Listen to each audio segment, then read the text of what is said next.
आकाशवाणी चंडीगढ़ से प्रस्तुत है नए आपराधिक कानूनों पर समाचार दर्शन का विशेष अंक।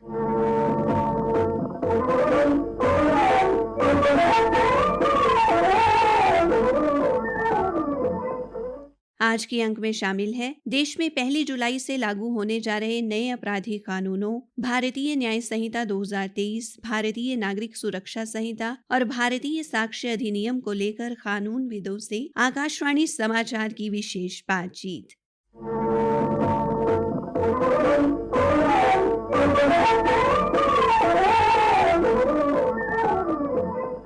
देश भारतीय दंड संहिता 1860, दंड प्रक्रिया संहिता 1973 और भारतीय साक्ष्य अधिनियम 1872 में बड़े बदलाव का साक्षी बनने जा रहा है। 1 जुलाई से लागू होने जा रहे नए आपराधिक कानूनों में किए गए बदलाव और इनसे आमजन को होने वाले लाभ की जानकारी लेने के लिए आकाशवाणी समाचार ने कई कानूनविदों से बातचीत की।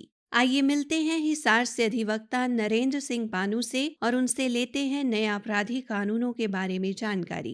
जैसा कि सभी को पता है कि 3 क्रिमिनल लॉ इंट्रोड्यूस किए हैं गवर्नमेंट ऑफ इंडिया ने, जो 1 जुलाई 2024 को एनफोर्स हो रहे हैं। सबसे पहले है द भारतीय न्याय सेकंड संहिता 2023, जिसका पुराना नाम था इंडियन पीनल कोड 1860। पहले वाला जो पीनल कोड था उसके अंदर टोटल सेक्शन थे 511 और जो न्यू इंट्रोड्यूस किया है उसके अंदर थे 358। इसके अंदर काफ़ी चेंजेज हैं, पहले से काफ़ी इम्प्रूव किया है इसको। जैसे मॉब लिंचिंग, पहले कोई स्पेसिफिक प्रोविजन नहीं था, लेकिन अब इस एक्ट में 7 साल कम से कम सजा है और कैपिटल पनिशमेंट का भी प्रावधान है। उसके बाद ऑर्गेनाइज्ड क्राइम का फर्स्ट टाइम इसके अंदर इंट्रोड्यूस किया है। जो रूटीन में हैबिचुअल ऑफेंडर होते हैं, जो ग्रुप में क्राइम करते हैं, उनके खिलाफ काफ़ी स्ट्रिक्ट प्रोविजन इन्होंने न्यू एक्ट में डाला है। ऐसे ही पैटी ऑर्गेनाइज्ड क्राइम भी हैं, जो छोटे मोटे क्राइम होते हैं उसके लिए भी डाला गया है। और स्पेसिफिकली टेररिस्ट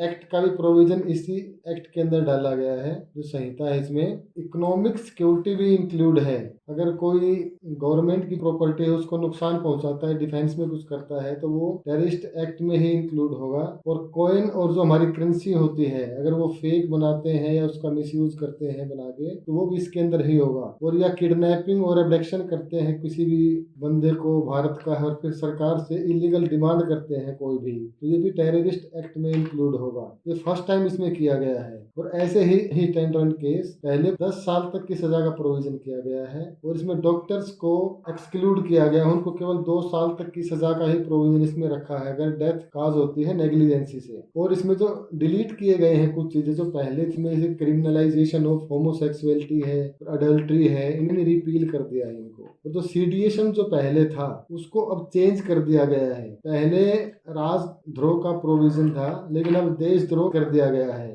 देश के खिलाफ कोई भी कुछ करेगा या बोलेगा तो उसके खिलाफ इसमें स्पेशल प्रोविजन डाला गया है। सरकार के खिलाफ बोल सकते हैं लेकिन देश के खिलाफ नहीं बोल सकते। तो ये भारतीय न्याय संहिता में डाला गया है। दंड प्रक्रिया संहिता 1973 और भारतीय साक्ष्य अधिनियम 1872 में हुए बदलावों को लेकर अधिवक्ता नरेंद्र सिंह ने बताया, जो कोड ऑफ क्रिमिनल प्रोसीजर था उसकी जगह भारतीय नागरिक सुरक्षा संहिता 2023 इंट्रोड्यूस किया है। और इंडियन एविडेंस एक्ट 1872 उसकी जगह भारतीय साक्ष्य अधिनियम 2023 इंट्रोड्यूस किया है। भारतीय नागरिक सुरक्षा संहिता में कोई विक्टिम अगर केस विड्रॉ करता है जिसमें सजा का प्रोविजन 7 साल या ज्यादा है, तो पुलिस विक्टिम से पूछेगी कि केस वापस क्यों ले रहे हो, जिससे कन्विक्शन का रेशो बढ़ेगा और लोग झूठे केस भी नहीं करेंगे और जल्दी से उनमें सेटलमेंट भी नहीं करेंगे। और मजिस्ट्रेट को भी इसके अंदर पावर मिलेगी, कॉग्निजेंस ले सकते हैं। भारतीय साक्ष्य अधिनियम में इलेक्ट्रॉनिक रिकॉर्ड के प्रावधान पर हमने कानूनविद नरेंद्र सिंह पानू से और जानकारी ली। इलेक्ट्रॉनिक रिकॉर्ड के बेस पर है, जो पहले ऐसा नहीं था। जैसे इलेक्ट्रॉनिक रिकॉर्ड कोई भी हो सकता है, email, SMS, WhatsApp message, Telegram etcetera, उसके बेस भी मजिस्ट्रेट कॉग्निजेंस लेके कार्रवाई कर सकता है। और पहले क्या था, वीमेन वो एफआईआर पहले नहीं कर पाती थी ऑनलाइन, लेकिन इसमें ई एफआईआर लॉन्च करने का भी प्रोविजन डाला गया है। पुलिस को 2 दिन के अंदर उसके ऊपर कार्रवाई करनी पड़ेगी कॉग्निजेंस लेके। और पुलिस को स्पेशल हिदायत दी गई है इसमें न्यू एक्ट में कि कोई भी सर्च या सीजर, कोई भी इन्वेस्टिगेशन वो करेंगे, कोई क्राइम सीन है वहां पर ट्रायल के दौरान, उसकी वीडियोग्राफी उनको करनी ही पड़ेगी ताकि झूठे केस ना कर पाए। ट्रांसपेरेंसी आए इसके अंदर। कई लोग कहते हैं मैं झूठे केस में फंसा दिया है। और एक प्रोविजन ये भी डाला गया है, कोई भी प्रॉपर्टी सीज की जाती है, पकड़ी जाती है किसी भी क्राइम में, पुलिस स्टेशन में खड़ी खड़ी वो खराब हो जाती है, कोई गाड़ी है, कोई व्हीकल है, कोई भी सामान है, तो उसके लिए प्रोविजन ये है कि 30 दिन के अंदर पकड़ने के बाद उसको बेच सकते हैं और जो कोर्ट का जो अकाउंट है, पैसे जो हो मिलेगा उसमें जमा कर दिया जाएगा। और ऐसे जो साक्ष्य अधिनियम आया है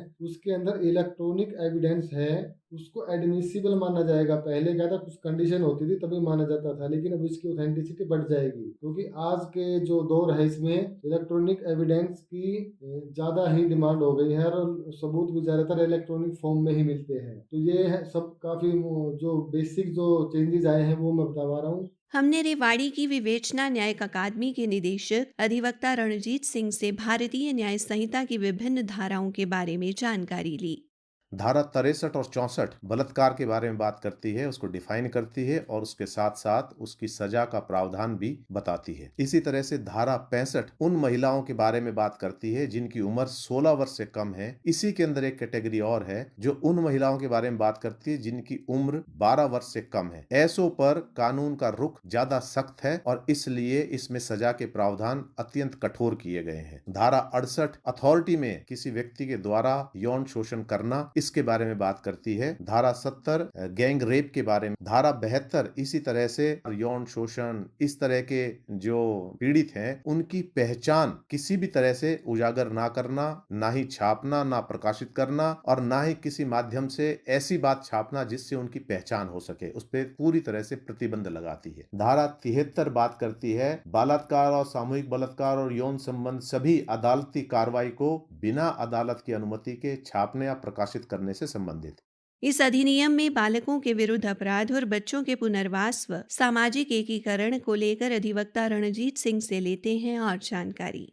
इसी तरह से धारा 93 से 99 तक बालकों के विरुद्ध जितने भी अपराध है उनको इन धाराओं में लिया गया है। धारा 137 से लेकर धारा 146 तक सारे अपराध जो बच्चों से जुड़े हुए हैं, जिसके अंदर जबरदस्ती उनसे लेबर कराना, श्रम कराना, गुलामी से संबंधित है, उनका अपहरण करना, गलत उद्देश्य से अपहरण करना, अपहरण करके उनसे गलत कार्य कराना, ये सब इन सब का जो निचोड़ है वो धारा 137 से लेकर 146 तक है। इसके अलावा जो कानून का उल्लंघन करते हैं उनके लिए आगे पुनर्वास की जो योजना है उसके लिए अवलोकन गृहों में रखा जाना, इसका भी प्रावधान इस कानून में किया गया है। इसके अलावा बाल कल्याण समिति पुनर्वास के मामले में उन बच्चों के लिए कार्य करती है जो अनाथ हैं, जिनको छोड़ दिया गया है, जिनके माँ बाप किसी कारण से मर गए हैं या बच्चों से दूर हो गए हैं, खोया हुआ बच्चा या माता पिता द्वारा स्वेच्छा से छोड़ दिया गया है, मानसिक रूप से विकलांग है, इस तरह के बच्चे और वो बच्चे जिनको यौन उत्पीड़न का शिकार होना पड़ा है, इस तरह के बच्चों के लिए सारे प्रावधान बाल कल्याण समिति के जरिए उनको लागू करने की इस कानून के अंदर बहुत ही अच्छे प्रावधान दिए गए हैं। तो इस तरह से ये कानून महिलाओं को और बच्चों को सुरक्षित करने में पूरी तरह से कारगर है और समाज को नई दृष्टि देने में ये बहुत ही अच्छे साबित होने जा रहे हैं। नए आपराधिक कानूनों में गैर कानूनी अनिवार्य श्रम, पशुओं के साथ उपेक्षापूर्ण आचरण और उन्हें क्षति पहुंचाने संबंधी धाराओं की जानकारी लेने के लिए आकाशवाणी समाचार ने बात की रेवाड़ी के जिला एवं सत्र न्यायालय में अधिवक्ता रोहित राव से।